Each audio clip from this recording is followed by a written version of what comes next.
Hello नमस्कार, welcome to inculcate learning EMRS GSSB की जो टीचिंग एप्टीट्यूड की क्लासेस हैं, हम ऑल्दो स्पेसिफिकली EMRS के सिलेबस के हिसाब से चल रहे हैं। ऑलरेडी मैं जो टीचिंग एप्टीट्यूड का 30 नंबर का पोर्शन है उसका सारा सिलेबस करवा चुकी हूँ। इसके बाद NEP जो कि 10 नंबर का है वो भी मैं लास्ट क्लास में करवा चुकी हूँ, यानी 40 नंबर सॉर्टेड हैं। बचे आपके 20 नंबर, ठीक है जी, 60 में से।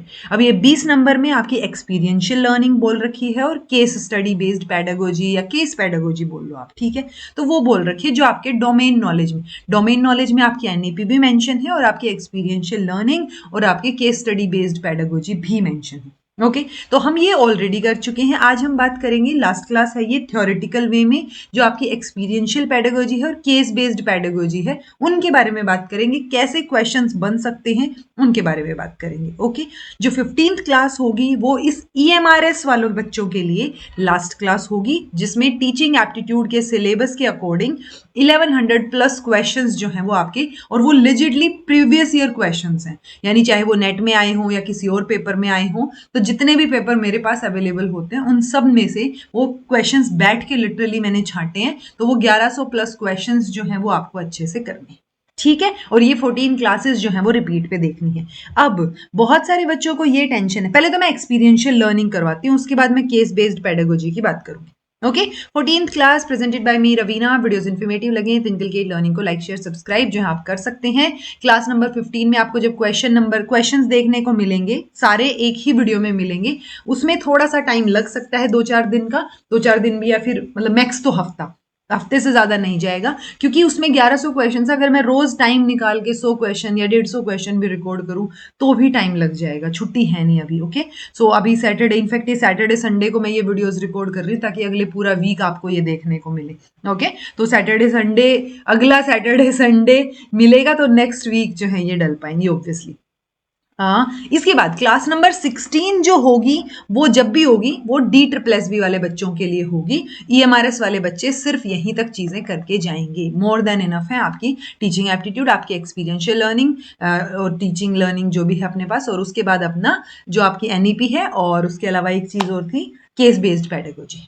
ओके चलिए, तो एक्सपीरियंशियल लर्निंग की अगर हम बात करें, ये सिलेबस में है आपके experiential activity based pedagogy, activity based खुद ही बता रखा है इन्होंने, केस स्टडी बेस्ड पेडागोजी वो खुद ही बता रखा है, एक सेल्फ एक्सप्लेनेटरी है ये अपने आप में, ठीक है।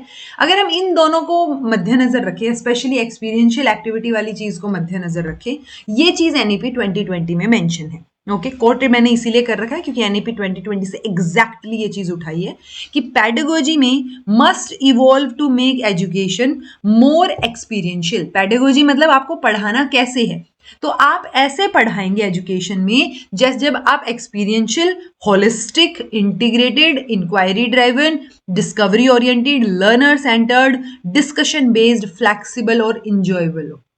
समझ आई ये चीज, यानी ये वर्ड्स वो सारे अच्छे अच्छे वर्ड्स हैं जहां पे बच्चा ज्यादा एक्टिव है। ओके बच्चा करके देख रहा है, एक्सपीरियंस से सीख रहा है, लर्निंग बाय डूइंग पे फोकस है। ओके तो जब भी आपके पास, जब हमने EMRS के क्वेश्चंस किए थे वहां पे भी था 1-2 क्वेश्चंस, तो जब भी आपके पास ऐसा कोई क्वेश्चन आए कि हमने ना ये किया या ये प्रोजेक्ट बनवाया, इससे हम क्या करवाना चाह रहे हैं या क्या हो रहा है, तो उसमें 4 ऑप्शंस में से आपको एक क्लियर कट सूटेबल ऑप्शन अपने आप दिख जाएगा जब आप फोकस करोगे बच्चा और उसकी एक्टिविटी के ऊपर। ओके तो एक्सपीरियंशियल एक्टिविटी बेस्ड पेडागोजी में आप उसको एक्सपीरियंस प्रोवाइड करने की कोशिश कर रहे हो, क्योंकि आप, हमने वो अभी तो पढ़ा था ना, कौन का एडगर डेल का कौन ऑफ एक्सपीरियंस पढ़ा था वो, तो वो जो कौन ऑफ एक्सपीरियंस था उसमें सबसे नीचे क्या था, डायरेक्ट, यानी डायरेक्ट जब बच्चा करके देख रहा है, सीख रहा है, तो वो चीज उसको ज्यादा याद भी रहती है और वो ज्यादा बेहतर तरीके से समझ पाता है, ठीक है। वही चीज एक्सपीरियंशियल एक्टिविटी बेस्ड पेडागोजी में रहेगी कि जो भी क्वेश्चन आए, अगर आपको कोई और क्वेश्चन नहीं भी मिल रहे हैं ना, तो भी आपको रटने की जरूरत नहीं है, आपको कोई मॉक लगाने की भी ज्यादा जरूरत नहीं। कई बार मॉक में क्या होता है, वो इट्स लाइक मान लो मैंने मॉक बनाया, अब मैंने एक्सपीरियंशियल एक्टिविटी बेस्ड पेडागोजी के क्वेश्चंस बनाए, उसमें मैं अपने पॉइंट ऑफ व्यू से बना रही हूँ ना वो चीजें, ठीक है। सो वो ऑफिशियली जहां आए होंगे वो मैंने डाल रखे होंगे बीच बीच में, बट स्पेसिफिकली कहीं लिखा नहीं होता ये एक्सपीरियंशियल एक्टिविटी बेस्ड पेडागोजी के क्वेश्चंस हैं। ओके, सो आपको क्या करना है, आपको सिर्फ एक माइंडसेट रखना है कि भाई एनईपी 2020 भी यही बोल रही है, इन जनरल भी यही मानते हैं, अगर मैं स्टूडेंट हूं तो मैं भी यही चाहूंगी कि बच्चे मतलब मुझे एक्सपीरियंस मिले और मैं करके देखूं और तब जाके मुझे वो चीज समझ आए, वही एस्पेक्ट आपने रखना है। ओके, सो एक्सपीरियंशियल होनी चाहिए, यानी एक्सपीरियंस बेस्ड हो रही है ना चीजें। ओके, होलिस्टिक है, इंटीग्रेटेड वे में, हमने इंटीग्रेशन पढ़ रखा है ऑब्वियसली, मैंने आपको ट्रांसडिसिप्लिनरी मल्टीडिसिप्लिनरी सारे अप्रोचेस के बारे में बताया था, तो वो वाला ये एस्पेक्ट हो गया कि कनेक्ट करनी है चीजें। ठीक है, इंक्वायरी ड्राइवन होनी चाहिए, ऑब्वियसली बच्चे के अंदर क्यूरियोसिटी है तो वो डिस्कवर करेगा, इन्वेस्टिगेट करेगा, लर्नर सेंटर्ड होंगी चीजें फ्लेक्सिबल हों और बच्चा इंजॉय भी करे। ओके, सो वो हमारी एक्सपीरियंशियल एक्टिविटी बेस्ड पेडागोजी होगी, जब हम इस तरीके से पढ़ाएं, यानी हमारे पढ़ाने का तरीका बच्चे को फोकस में मान के और उसको एक्सपीरियंस देने के ऊपर फोकस कर रहा। सबसे फेमस थियरी है कोल्ब की, चाहे इसको लर्निंग स्टाइल ओरिएंटेशन बोल लो, चाहे इसको कोल्ब की लर्निंग थियरी बोल लो, कुछ भी बोल लो, बट डेविड कोल्ब ने एक्सपीरियंशियल लर्निंग की थियरी दी है, मस्ट है, हमें इसके बारे में जो भी फैक्ट्स हैं या जो भी चीजें समझने की हैं वो समझना पड़ेगा। ओके, तो जो ये एक्सपीरियंशियल लर्निंग का मॉडल है, एक 4 स्टेप या 4 स्टेज साइकिल है ये एक तरीके से। ओके, जिसमें ये कॉन्क्रीट एक्सपीरियंस देने की बात कर रहे हैं, एक स्टेप पे ये ऑब्जर्वेशन और रिफ्लेक्शन की बात कर रहे हैं कि आपने कोई चीज ऑब्जर्व की, आप बैठ के रिफ्लेक्ट बैक कर रहे हो, तो रिफ्लेक्ट बैक करने के बाद आप जो है एब्स्ट्रैक्ट कॉन्सेप्ट फॉर्मेशन और जनरलाइजेशन कर रहे हो उन चीजों की, देन आप टेस्ट करके देख रहे हो नई सिचुएशंस में, या हम बोले आप एक्सपेरिमेंट करके देख रहे हो। ओके, तो ये 4 स्टेजेस रहेंगी जी। ठीक है, ये अडेप्टिव एबिलिटीज हैं जिनको आप अडेप्ट भी कर सकते हो। So concrete experience CE, reflective observation RO, abstract conceptualization की एबिलिटी और एक्टिव एक्सपेरिमेंटेशन की एबिलिटी। तो ये 4 चीजें आपको ध्यान रखनी है, CE RO AC AE। Okay, learner जो है must be able to involve herself himself fully, openly, without any bias in a new experience. ठीक है, सो लर्नर को उसमें इन्वॉल्व होना है। Learner must be able to observe and reflect those experiences, ये RO। Okay, she और he must be able to create concepts जो logically sound जो है आपको नजर आ रहे हैं, and must be able to use these theories to make decisions and solve problems. So ये जो है वो एक्सपीरियंशियल लर्निंग मॉडल हमें बताता है। 4 स्टेजेस हैं लर्निंग मॉडल की जो रिफ्लेक्ट कर रही हैं 2 प्राइमरी डायमेंशंस को। पहला डायमेंशन है जो रिप्रेजेंट कर रहा है concrete experience of event at one and, and दूसरा एब्स्ट्रैक्ट कॉन्सेप्चुअलाइजेशन। ये कॉन्क्रीट एक्सपीरियंस है, ये एब्स्ट्रैक्ट, 2 डायमेंशन हो गए कॉन्क्रीट और एब्स्ट्रैक्ट का। ठीक है, तो ये फर्स्ट डायमेंशन हो गया मेरा। दूसरा डायमेंशन है एक्टिव एक्सपेरिमेंटेशन का, वन एक्सट्रीम पे, और दूसरे एक्सट्रीम पे रिफ्लेक्टिव ऑब्जर्वेशन का। ठीक है जी, सो ये 4 चीजें हैं। अब इन 4 चीजों को आप चाहे ऐसे मेंशन कर लो, चाहे ये जो नया फ्लो चार्ट है ऐसे मेंशन कर लो कि कॉन्क्रीट एक्सपीरियंस, ये एब्स्ट्रैक्ट कॉन्सेप्चुअलाइजेशन, ये एक्टिव एक्सपेरिमेंटेशन, ये रिफ्लेक्टिव ऑब्जर्वेशन। सो ये जो है चीजें आपको पता होनी चाहिए भाई, AC। ओके, इससे हमें ये समझ आ गया हम हर स्टेप पे कर क्या रहे हैं। कॉन्क्रीट में आप लिटरली करके देख रहे हो, फील कर रहे हो उस चीज को। सो वो कॉन्क्रीट, जैसे आप बच्चे को अगर ABCD या 1 2 3 सिखा रहे हो, एक तो आप बस बोल रहे हो, एक आप उसको ऑरेंजेस या एप्पल सामने रख के कि अच्छा ये 1 है, एक और रख दिया, 2 हो गए, 3 हो गए, ऐसे बता रहे हो। ओके, सो वो फील कर पाता है उसमें। ठीक है, रिफ्लेक्टिव ऑब्जर्वेशन में वो देख पाता है, वॉचिंग भी बोल देते हैं हम इस स्टेप को। एब्स्ट्रैक्ट कॉन्सेप्चुअलाइजेशन में सोचने का प्रोसेस चल रहा है, और एक्टिव एक्सपेरिमेंटेशन में you are literally doing that thing. Okay, अब इसी के बेसिस पे जहां पे ये एक्टिव एक्सपेरिमेंटेशन और आपका कॉन्क्रीट एक्सपीरियंस, इन दोनों की कैरेक्टरिस्टिक आपको नजर आए, सो वो स्टेज एकोमोडेटिंग भी हो सकती है, या अकोमोडेटर बोलेंगे उस व्यक्ति को। ओके, अकोमोडेटर, डाइवर्जर, एसिमिलेटर और कन्वर्जर। ठीक है, अब ये जो चीजें हैं ऑब्वियसली स्टेप ऐसे ही चलेगा ये, बट इस साइकिल में आप कहीं से भी एंटर कर सकते हो। Okay, so feel, watch, think and then do. Okay, sequence पूछी जाए, एक बार पूछी गई है, चाहे ऐसे याद रख लो। ये देखो, concrete experience, reflective observation, abstract conceptualisation और एक्टिव एक्सपेरिमेंटेशन। ओके, जहां पे आपको एक्टिव एक्सपेरिमेंटेशन और कॉन्क्रीट एक्सपीरियंस की चीजें नजर आएंगी वो अकोमोडेटर।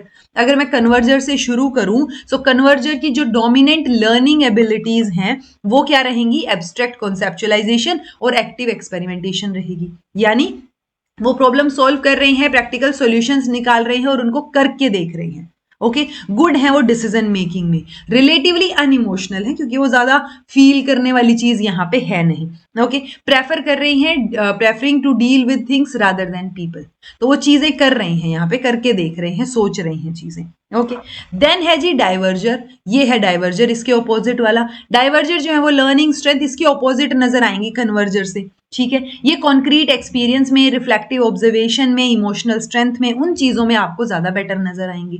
ठीक है, तो ये एग्जैक्ट ऑपोजिट क्वालिटीज आपको यहाँ पे नजर आएंगी। डाइवर्जर्स जो है tend to be interested in people और इमोशनल एलिमेंट। ठीक है, सो कन्वर्जर थोड़ा आप शाई वाली चीज लगा लो और डाइवर्जर जो है वो एक्सट्रोवर्ट टाइप के पर्सन्स लगा लो। ओके, सो ये हो गया डाइवर्जर। देन है आप किस तरीके के, वो एसिमुलेटर, ये है एसिमुलेटर, यानी रिफ्लेक्टिव ऑब्जर्वेशन और एब्स्ट्रैक्ट कॉन्सेप्चुअलाइजेशन। तो ये दोनों की जो कैपेबिलिटीज हैं वो यहाँ मिक्सअप नजर आएंगी। ये कैरेक्टरिस्टिक इसमें sound, logic, precision, inductive reasoning ये नजर आएंगे। एनालिटिकल एब्स्ट्रैक्ट नजर आएंगे। ठीक है, ऑर्गेनाइज इन्फॉर्मेशन को ऑर्गेनाइज करने में ये अच्छे होंगे। ओके, लर्निंग स्टाइल जो है मोर कैरेक्टरिस्टिक ऑफ बेसिक साइंसेज और mathematics rather than applied sciences. तो ये लर्निंग स्टाइल बेसिक साइंस और मैथमेटिक्स में आपको ज्यादा नजर आएगा, एब्स्ट्रैक्ट लेवल पे। ओके, क्योंकि साइंसेज में तो आप एक्सपेरिमेंट भी करके देख सकते हो। ओके, अब ऑब्वियसली अकोमोडेटर्स इसके ऑपोजिट है, तो ऑपोजिट कैरेक्टरिस्टिक्स यहां नजर आएंगी। ठीक है, ये बेस्ट होंगे कॉन्क्रीट एक्सपीरियंस पे और एक्टिव एक्सपेरिमेंटेशन पे।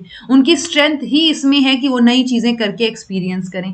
ओके, वो इंजॉय करते हैं नए नए एक्सपीरियंसेस को, इंट्यूटिव होते हैं, इंट्यूशन के हिसाब से चलते हैं। और अब जब आप हर टाइम नया एक्सपीरियंस चाह रहे हो तो रिस्क टेकर भी हो, ओपन माइंडेड हो, फ्लेक्सिबल हो, तो वो सारी क्वालिटीज जो है वो अकोमोडेटर में नजर आएंगी। ओके, सो अगर एक्सपीरियंशियल लर्निंग से आपको एक सिचुएशन बेस्ड क्वेश्चन मिला तो आप इन चीजों का ध्यान रखोगे कि उस सिचुएशन में स्टूडेंट में को नया एक्सपीरियंस कहाँ मिल रहा है, क्या चीजें हो रही हैं। ओके, और अगर आपको यहां से फैक्चुअल क्वेश्चन मिले तो आप ये अकोमोडेटर, डाइवर्जर, कन्वर्जर, एसिमुलेटर, ये स्टेप्स आपको सारे के सारे पता हों। ओके, क्योंकि एक्सपीरियंशियल लर्निंग में दो ही चीजें आ सकती हैं, या तो कोल्ब की थियरी से क्वेश्चन आएगा डायरेक्ट, या फिर आपको जो है एक एक्सपीरियंशियल सेटअप दे दिया जाएगा कि हमने बच्चों के लिए एक साइंस प्रोजेक्ट रखवाया, उसमें जो है क्या क्या क्यों रखवाया या क्या इसका रीजन हो सकता है वो आपसे पूछ लेंगे। तो ऑब्वियसली हमने नए एक्सपीरियंस देने के लिए रखवाया है, बच्चे लर्निंग बाय डूइंग से सीखें उसके लिए रखवाया है। सो वही चीजें हैं घूम फिर के एक्सपीरियंशियल लर्निंग। ये स्ट्रैटेजीज रहेंगी यूजुअली जब आप इसकी बात करोगे एक्सपीरियंशियल लर्निंग की, role play, field trip, film या documentaries, video project, guest speakers, portfolios, then art based activities, group learning by students, peer tutoring और गेम्स एंड पजल्स। तो ये डिफरेंट है जिसमें बच्चा बहुत एक्टिवली करके सीख रहा है या देख के सीख रहा है। ओके, तो बेनिफिट क्या है एक्सपीरियंशियल लर्निंग के, builds competencies merging theory with practice. ठीक है, तो आपको कॉम्पिटेंट बना रहा है, मास्टरी लर्निंग करवा रहा है और मर्ज कर रहा है थियरी को प्रैक्टिकल के साथ। ओके, लर्निंग बाय एक्सपीरियंस, तो वो बहुत इफेक्टिव रहता है, लॉन्ग लास्टिंग रहती है वो चीज। अगर आपने कोई चीज करके देखी है, इट्स लाइक आपको ये तो पता है दाल बनती कैसे, बट अगर दाल बना के देख ली एक बार तो ज्यादा बेहतर याद रही। Okay, then builds ground for self motivation and exploration, then offer opportunities to students to think freely and operate differently without losing their confidence. So आप better तरीके से different, freely, flexible तरीके से चीजें कर पाओ। ओके, अब एक एक्सपीरियंशियल लेसन प्लान कैसा दिखेगा, आप पहले रियलिस्टिक गोल्स चूज करोगे, फिर आप एक एक्साइटिंग टॉपिक और लर्निंग कॉन्टेक्स्ट के हिसाब से एक टॉपिक पिक करोगे। ठीक है, नो योर स्टूडेंट्स नीड्स, उनकी नीड, टैलेंट, स्ट्रेंथ, वीकनेस वो आपको पता होने चाहिए। ठीक है, अब यहाँ पे आपके पास रेंज ऑफ टीचिंग अप्रोच और मेथड हैं जो जिनमें से आपको चीजें यूज करनी है। ओके, आप अपीलिंग रिसोर्सेज और जो एक्सपीरियंस प्रोवाइड करें, रेलेवेंट हो, आपके कॉन्सेप्ट से, आपके टॉपिक से रिलेट करती हुई रिसोर्सेज हो, वो सारे रिसोर्सेज आप सिलेक्ट करो। ओके, फिर जब आपने पढ़ा दिया, करवा दी वो चीजें, सो फेयर असेसमेंट और इवैल्यूएशन जो है वो देखने को मिलेगा। ओके जी, ये प्लान है अगर हम एक्सपीरियंशियल लेसन प्लान की बात करें। अब एक बहुत ऑथेंटिक सी आपकी जो है सरकार की तरफ से ही थी, आई थिंक वो एक्सपीरियंशियल लर्निंग की, उसमें से मैंने एक ही एग्जाम्पल ये उठाया है। ठीक है, बहुत सारे एग्जाम्पल्स दे रखे थे, बट उतने एग्जाम्पल्स समझ के रट के कोई फायदा नहीं है, आप सिर्फ समझ लो, देख लो एक बार। ओके, जैसे कॉन्क्रीट, ये इन्होंने fun with magnets class number छठी क्लास का एक टॉपिक लिया, उसके बेसिस पे कब कौन सी चीज आप कर रहे हो तो कौन से स्टाइल में आप आ रहे हो वो है। Okay, testing objects from the classroom using a bar magnet from the science lab and checking कौन सा उसके साथ अट्रैक्ट हो रहा है कौन सा नहीं हो रहा है। सो कॉन्क्रीट एक्सपीरियंस हो गया, मैं करके देख रही हूँ। ओके, देन है reflective observation, live objects in the classroom, जो कहाँ से कौन सा अट्रैक्ट हो रहा है, क्या चीजें हो रही हैं, आपने जो भी कॉम्बिनेशन है वो इन्फॉर्मेशन जो है वो आपने टेबुलेट कर दी, टेबुलर फॉर्म में डाल दी, आपने ऑब्जर्व की चीजें, रिफ्लेक्ट किया क्यों हो रही है क्या हो रही हैं, टेबल्स बना ली। ओके, फिर कॉन्सेप्चुअलाइजेशन है, आपने बार मैग्नेट्स के ऊपर एक्सपेरिमेंट किया, bar magnets, hanging bar magnets to a pole, magnet always points to north to south direction, आपने चारों की चारों डायरेक्शन जो है वो निकाली। तो वो एक कॉन्सेप्ट यहां से आपको समझ आया, कॉन्सेप्चुअलाइजेशन हो गया। फिर एक्टिव एक्सपेरिमेंटेशन, आपने कंपास बनाया इससे यूजिंग सिंपल मटेरियल, जैसे नीडल ले ली, बार मैग्नेट ले लिए, बोटल कॉक ले लिया, स्मॉल जार, तो ये एक्सपेरिमेंट करके देखा आपने। ओके, कुछ अलग। सो ये फन विद मैग्नेट्स में चारों स्टेजेस में आपको एक एग्जाम्पल प्रोवाइड कर रखा है कि कहां पे क्या चीज आप कर रहे हो। ओके, ओवरऑल आपको सबसे पहले एनालाइज करनी है बच्चों की नीड्स, उनकी प्रायर नॉलेज, अगर सीक्वेंस में स्टेप पूछे तो। देन आपने प्लान और आइडेंटिफाई करनी है एक्सपीरियंशियल एक्टिविटी, क्या करवाओगे, क्या एक्सपीरियंस प्रोवाइड करोगे। फिर आपने एक्सपीरियंशियल लर्निंग स्ट्रैटेजी जो है वो सिलेक्ट करनी है, आपने एडवांस में ही पेडागोजिकल प्लान जो है वो बना के रख लेना है कि क्या रहेगा, कैसे करोगे। ओके, देन प्रेफर कोई आर्ट इंटीग्रेटेड एक्टिविटी अगर पॉसिबल है तो, क्योंकि आर्ट इंटीग्रेटेड, स्पोर्ट्स इंटीग्रेटेड, ये बात एनईपी 2020 में मेंशन है, मैंने वहां पे नहीं बताई थी, अभी नेक्स्ट स्लाइड में मैं बताऊंगी। ठीक है, एक्सपीरियंशियल लर्निंग की क्या एग्जैक्टली बातें बोली गई हैं एनईपी 2020 में। आपको टाइम करना है कि कितने टाइम में होंगी चीजें, एक्सप्लेन करो कि आपकी एक्सपेक्टेशंस क्या हैं, अवेलेबिलिटी ऑफ रिसोर्सेज आप इंश्योर करेंगे, सिटिंग अरेंजमेंट फ्लेक्सिबल रहेगा, क्लासरूम एनवायरमेंट बहुत इंपॉर्टेंट है, आप उसको बेटर करिए, अच्छा करिए, फैमिलराइज कीजिए स्टूडेंट्स को ग्रुप डायनामिक्स की तरह as a life skill.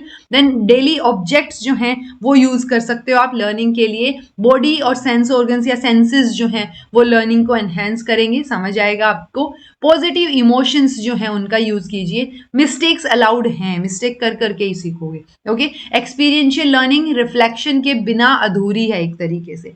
Levels of reflection अलग अलग हो सकते हैं, कॉन्सेप्ट मैप को आप रिफ्लेक्शन की तरह, टूल की तरह इस्तेमाल कर सकते हो, पीयर इवैल्यूएशन को एक रिफ्लेक्शन के टूल की तरह इस्तेमाल कर सकते हो कि पीयर इवैल्यूएट कर रहे हैं ना, वो रिफ्लेक्ट बैक कर रहे हैं आपकी चीजों के ऊपर, ऐसे ही कॉन्सेप्ट मैपिंग हो सकती है। टीचर का रोल ऑब्वियसली फैसिलिटेटर और रिसोर्स पर्सन का रहेगा। असेसमेंट जो है एक्सपीरियंशियल लर्निंग की वो ऑब्वियसली एक्सपीरियंस के बेस पे होगी। ठीक है, देन इंपॉर्टेंस जो है पोर्टफोलियो की एक्सपीरियंशियल लर्निंग में वो भी हमें नजर आएगी। ओवरऑल ये चीजें वो हैं जब आप एक्सपीरियंशियल लर्निंग का कोई भी क्वेश्चन सोल्व करोगे उस टाइम पे आपको यूज में आएंगी, काम में आएंगी, हैं सारी वही अच्छी अच्छी बातें, जहां बच्चे का ज्यादा फायदा हो रहा हो वही है सारी चीज। ओके, ये अब एनईपी 2020 में चीजें मेंशन थी जो मैंने वहां पे आपको ये चीज स्किप कर दी थी कि मैंने आपको बताया था मैं एक्सपीरियंशियल लर्निंग में करवाऊंगी। ओके, सो इन्होंने क्या बोला था कि आप करिकुलम के कंटेंट को रिड्यूस कर दीजिए एसेंशियल लर्निंग और क्रिटिकल थिंकिंग के लिए। ओके, तो इसी में वो ये चीज बोल रहे हैं कि करिकुलम कंटेंट जब आप रिड्यूस करोगे हर एक सब्जेक्ट का तो उसके जो कोर एसेंशियल्स हैं, क्रिटिकल थिंकिंग का पोर्शन है, होलिस्टिक, इंक्वायरी बेस्ड, इन चीजों के ऊपर फोकस ज्यादा जाएगा। ओके, अदरवाइज सिलेबस या करिकुलम का कंटेंट ज्यादा होगा तो हम बस उसी को पूरा करवाने में रह जाएंगे, रादर देन हमें फोकस करना चाहिए बच्चे को एक्सपीरियंस प्रोवाइड करने में। ठीक है, तो टीचिंग और लर्निंग जो है वो ज्यादा इंटरैक्टिव मैनर में होनी चाहिए, क्वेश्चंस पूछना आप एनकरेज कीजिए, क्लासरूम सेशंस जो है वो रेगुलरली उनमें ज्यादा फन हो, क्रिएटिविटी हो, कोलैबोरेशन हो, एक्सप्लोरेटरी एक्टिविटीज हो, ताकि बच्चे और डीपर लेवल पे और एक्सपीरियंशियल लर्निंग जो है वो गेन कर पाए। ओके, हर एक स्टेज यानी जितनी भी स्टेजेस हैं, हमने 4 स्टेज की बात की है, foundational, preparatory, middle, secondary, experiential learning adopt करनी है। कैसे होगी? Hands on learning, art integrated या sports integrated education, story telling based pedagogy हो सकती है, among others as standard pedagogy within each subject and with exploration of relations among different subjects. समझ आई ये चीज? बहुत इंपॉर्टेंट है। हम एक्सपीरियंशियल लर्निंग कैसे दे सकते हैं? हम मेजरली बोल देते हैं लर्निंग बाय डूइंग, तो आप हैंड्स ऑन लर्निंग हो गया उसका मतलब, आर्ट को इंटीग्रेट करो, स्पोर्ट्स को इंटीग्रेट करके समझा दो, स्टोरी टेलिंग तरीके से समझा दो, या और भी स्टैंडर्ड पैडागोजी जो है उनके साथ इन चीजों को कंबाइन करो। ओके, नई चीजें एक्सप्लोर करो कि हम अलग अलग सब्जेक्ट्स को कैसे कनेक्ट कर सकते हैं। सो वो एक्सपीरियंशियल लर्निंग प्रोवाइड करेगा बच्चे को। ओके, ये जो गैप है अचीवमेंट ऑफ लर्निंग आउटकम्स और क्लासरूम ट्रांजैक्शन, इसको शिफ्ट करो कॉम्पिटेंसी बेस्ड लर्निंग और एजुकेशन पे। हमें कॉम्पिटेंसी यानी हमें मास्टरी लर्निंग करवानी है, उसको कॉम्पिटेंट बनाना है, स्किल्स डेवलप करनी है, उसके ऊपर ज्यादा फोकस होना चाहिए। तो वो तो करने पे देखोगे तभी होंगी चीजें। ओके, असेसमेंट टूल हमारे पास ये तीनों होते हैं, assessment as learning, of learning, for learning. For learning को हम फॉर्मेटिव असेसमेंट भी बोलते हैं, असेसमेंट ऑफ लर्निंग को हम समेटिव असेसमेंट भी बोलते हैं। ओके, तो ये अलाइंड रहेंगे लर्निंग आउटकम से। आप कैपेबिलिटीज देखोगे हर एक सब्जेक्ट की, हर एक बच्चे की, सारी चीजें अलग अलग जो है वो असेस होंगी। ओके जी, अब मैंने आर्ट इंटीग्रेशन और स्पोर्ट्स इंटीग्रेशन की बात की। जैसे आर्ट इंटीग्रेशन क्या है, क्रॉस करिकुलर पेडागोजिकल अप्रोच है, जिसमें आप आर्ट एंड कल्चर का यूज कर रहे हो as the basis for learning of concepts. तो उस सब्जेक्ट में आप जो है आर्ट की हेल्प लेके कैसे जो है आप एक्सपीरियंस प्रोवाइड करोगे। सो आर्ट इंटीग्रेटेड अप्रोच जो है वो स्ट्रेंथन करेगा एजुकेशन और कल्चर के लिंकेज को भी। इंडियन ईथोस के थ्रू हम चीजें सिखा सकते हैं, कल्चर को भी प्रिजर्व कर सकते हैं, ट्रांसमिट कर सकते हैं, और बच्चे को एक्सपीरियंस भी प्रोवाइड करवा सकते हैं। ऐसे ही स्पोर्ट्स इंटीग्रेशन है जी, स्पोर्ट्स इंटीग्रेशन भी एक क्रॉस करिकुलर पेडागोजिकल अप्रोच रहेगा जो फिजिकल एक्टिविटीज को इंक्लूड कर रहा है। ओके, जैसे इंडिजिनस स्पोर्ट्स हो गया या पेडागोजिकल प्रैक्टिसेस हो गई जो आपको स्किल्स, कौन सी स्किल्स डेवलप करने में हेल्प करे, जैसे collaboration, self initiative, self direction, self discipline, team work, responsibility, citizenship. तो स्पोर्ट्स में ये चीजें आप वो होता है ना टीम वर्क सीखते हो, स्पोर्ट्समैन स्पिरिट आती है, तो वही चीज है। उसके लिए ऑब्वियसली आप कनेक्ट करोगे इसको फिटनेस के साथ कि बच्चा फिट भी हो। ठीक है, तो लेवल ऑफ फिटनेस जो है वो फिट इंडिया मूवमेंट के थ्रू हम बढ़ाने की कोशिश कर रहे हैं, जो कि अलग अलग टारगेट सेट करता है। मैंने फिट इंडिया मूवमेंट पे भी एक वीडियो बना रखी है पहले, अगर आपको देखने तो आप देख सकते हो। सो फिट इंडिया मूवमेंट के ऊपर भी फोकस कर रहे हैं हम। ठीक है, तो ये चीजें मेंशन है, एज इट इज मेंशन है आपकी एनईपी 2020। ओके, ये हो गया आपका एक्सपीरियंशियल लर्निंग वाला फेज, यानी एक्सपीरियंशियल एक्टिविटी बेस्ड पेडागोजी। इसमें ये सेल्फ एक्सप्लेनेटरी वर्ड है कि जो भी आपको पता है कैसे पढ़ाना है, बीएड की है आप सबने, तो अपने आप पे कॉन्फिडेंस रखो और मेरी बातों पे कॉन्फिडेंस रखो थोड़ा सा कि आप वो क्वेश्चन सोल्व कर दोगे। ठीक है, बस आपके दिमाग में जो कॉन्सेप्चुअल चीज होनी चाहिए वो मैंने डाल दी। आप बार बार सुनोगे तो आपको समझ आ जाएगी वो चीज कि किस क्वेश्चन को कैसे अप्रोच करना है। ओके, सो वो फोकस रखो सिर्फ कि एक्सपीरियंशियल एक्टिविटी बेस्ड लर्निंग है, एक्सपीरियंशियल एक्टिविटी बेस्ड पेडागोजी है। ठीक है, तो वो लर्निंग पेडागोजी आप कैसे पढ़ाओगे जहां पे एक्सपीरियंस इन्वॉल्व हो और एक्टिविटी इन्वॉल्व हो, दैट्स इट। ओके, तो आप बच्चे को बेटर लर्निंग हो पाए इसलिए एक्सपीरियंशियल करवा रहे हो learning. Okay, case study based जो पेडागोजी है ये स्टूडेंट सेंटर्ड ही रहेगी ये भी। ठीक है, इसमें क्या होगा, जहां पे स्टूडेंट्स जो है कोई चीज सीख रहे हैं वो रियल वर्ल्ड प्रॉब्लम्स के साथ क्या करेंगे, हम उसको एक हाइपोथेटिकल सिनेरियो देंगे जो रियल वर्ल्ड प्रॉब्लम से रिलेट करता हुआ होगा। ओके, सो वहां पे अब बच्चा ये सोचेगा कि अच्छा ऐसा अगर रियल लाइफ में हो जाए तो मैं क्या करूंगा, वो चीज है। सो ऐसा अगर रियल लाइफ में हो जाए तो आप कैसे पढ़ाओगे या क्या चीज करोगे, या तो वैसे क्वेश्चंस आ सकते हैं। ठीक है, कि बीइंग अ टीचर आपसे क्वेश्चन पूछा जा रहा है कि ये सिचुएशन हो गई, अब बीइंग अ टीचर आप क्या करोगे। ठीक है, आपको पूछा गया कि आपके जो बच्चे हैं उनमें से 2 बच्चों की आपकी क्लास में लड़ाई हो गई जबरदस्त, अब आपको क्या क्या लड़ाई का सिनेरियो दे दिया, सारी चीजें बता दी, 4 ऑप्शन दे दिया आपको कि क्या करोगे। आप प्रिंसिपल के पास ले जाओगे, आप उनसे पूछोगे क्या इशू है, आप जो है मेन कोज जानने की कोशिश करोगे, या उन दोनों की डंडे से पिटाई करके बिठा दोगे। सो वो डंडे से पिटाई टीचर प्रिंसिपल के पास ले जाना, आपको नहीं लगता ये बिल्कुल ही अलग हो गई।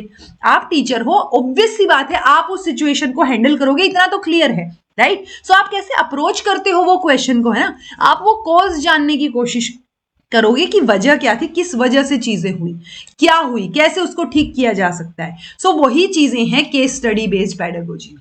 ओके तो स्टूडेंट सेंटर टीचिंग मेथड है जी, जहां पे स्टूडेंट सीख रहे हैं एनालाइज करके, डिस्कस करके रियल और हाइपोथेटिकल सिनेरियोज जो रियल वर्ल्ड प्रॉब्लम्स को मिरर करते हैं वैसे से ही नजर आते हैं। ये जो अप्रोच है मूव्स बियॉन्ड ट्रेडिशनल लेक्चर, जिसमें इसके अंदर भी एक्टिव पार्टिसिपेशन होगा, क्रिटिकल थिंकिंग डेवलप होगी, प्रॉब्लम सॉल्विंग स्किल्स डेवलप होंगी, क्योंकि स्टूडेंट कोलैबोरेटिवली काम कर रहे हैं और एक कॉम्प्लेक्स सिचुएशन को समझने की कोशिश कर रहे हैं। टीचर जो है वो फैसिलिटेटर की तरह एक्ट करेगा, गाइड करेगा लर्निंग प्रोसेस को, रादर देन जैसे लेक्चर में सिंपली इंफॉर्मेशन डिलीवर कर देते हो वैसा नहीं होगा।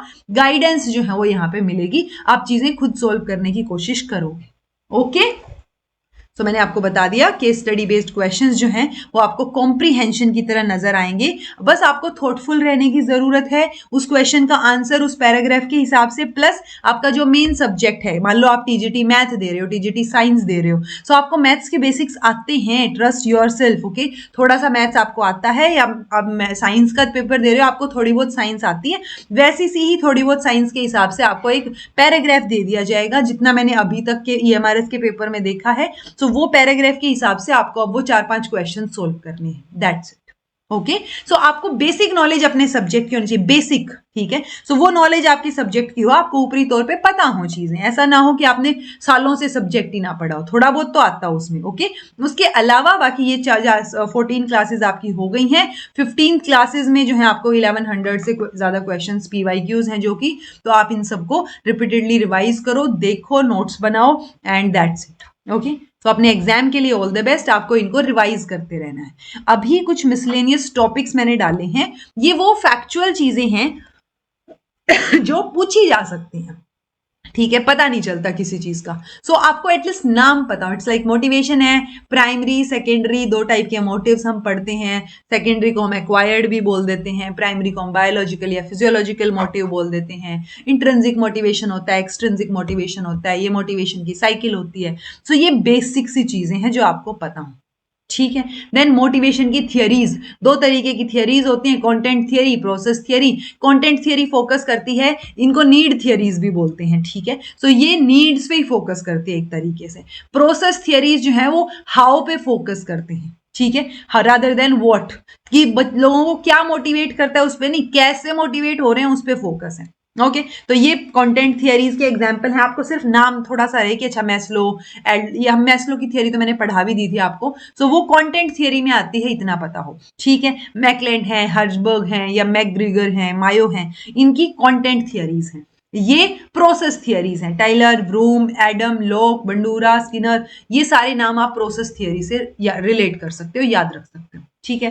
देन कई बार हो सकता है कोई और नाम आ जाए रैंडमली, तो आपको ये पता हो कि कौन सा नाम कौन से फील्ड से रिलेटेड है, यानी कि मैं अल्फ्रेड बिने बोल रही हूँ तो आपको ये आइडिया हो कि ये इंटेलिजेंस के फील्ड से है, ठीक है। अगर इंटेलिजेंस वाली चीज आपको ध्यान होगी कि ये तो इंटेलिजेंस पे काम किया है इन्होंने, तो कुछ तो इतनी इंफॉर्मेशन भी कई बार आपकी हेल्प कर सकती है कोई नया क्वेश्चन सोल्व करने में। ओके सो ये वो थियरीज हैं जो हमने पहले कभी पढ़ी हुई हैं अलग अलग एग्जाम के लिए, बट ये इंटेलिजेंस की थियरीज हैं जिसमें आपको नाम पता हो कि स्पीयरमैन, थॉर्नडाइक, थर्स्टन, गार्डनर, ये नाम कहीं ना कहीं इंटेलिजेंस में पढ़े हैं, बस इतना ध्यान रखो। ओके देन ये कुछ एक और थियरीज हैं जो मैंने ईयर वाइज अरेंज कर रखी हैं, बहुत रेयर चांस है आने का, बट स्टिल मैंने डाल दिए, देख लो एक बार, ठीक है। Then personality, personality word Latin word persona से आया है, ये बात याद रख लो, आजकल तो ये क्वेश्चन भी कभी भी पूछा जा सकता है, एक बार केवीएस में पूछा गया था, सो लेटिन वर्ड से आया है पर्सोना से। ओके देन आपको ये पता हो कि पर्सनालिटी होती क्या है, तो एक यूनिक रिलेटिवली स्टेबल क्वालिटीज जो एक पर्सन की आपको नजर आती हैं